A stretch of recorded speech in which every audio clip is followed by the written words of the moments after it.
विघ्न हरण मंगल करण, विघ्न हरण मंगल करण, गौरी पुत्र गणेश प्रथम निमंत्रण आपको, ब्रह्मा विष्णु महेश।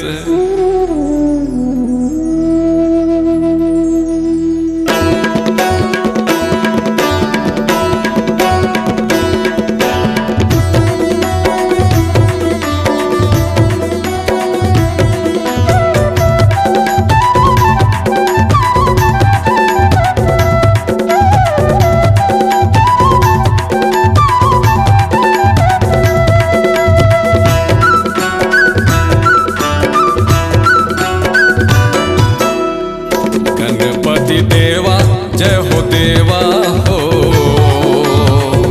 गणपति देवा जय हो देवा हो,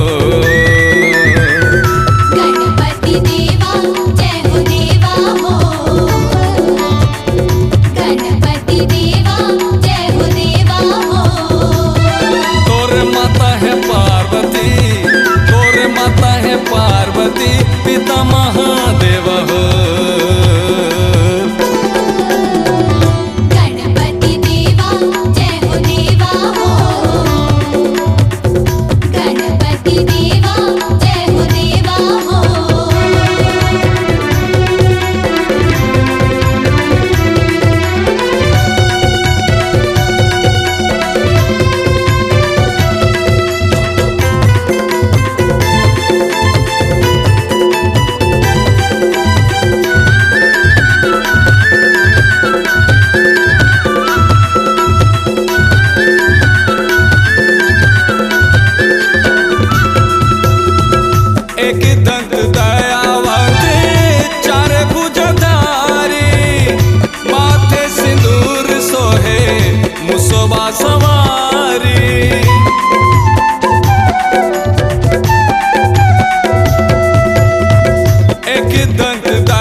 मुसवा सवारी, हर चढ़ फूल चढ़े अब चढ़ मेवा हो।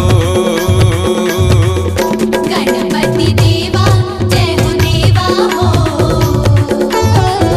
गणपति देवा जय हो देवा हो।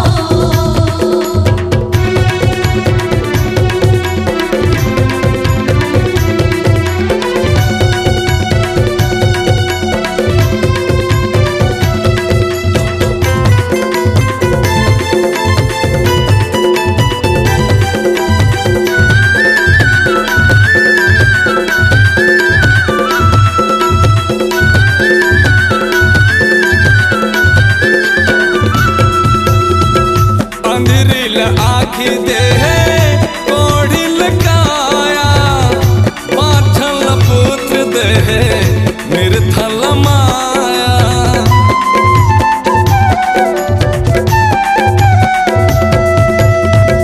अंधेरिल आखी दे कोढ़िल काया, पाठल पुत्र दे निर्धल माया, पाठल पुत्र दे निर्धल माया। बड़कू छोटकू गुण लगावे और कर सेवा हो। गणपति देवा जय हो देवा हो, गणपति देवा जय हो देवा हो, गणपति देवा जय हो देवा हो, गणपति देवा जय हो देवा हो। तोरे माता है पार्वती, तोरे माता है पार्वती, पिता महादेव हो। गणपति देवा जय हो देवा हो, गणपति देवा जय हो देवा हो। हाँ, गणपति देवा जय हो देवा हो, गणपति देवा जय हो देवा हो।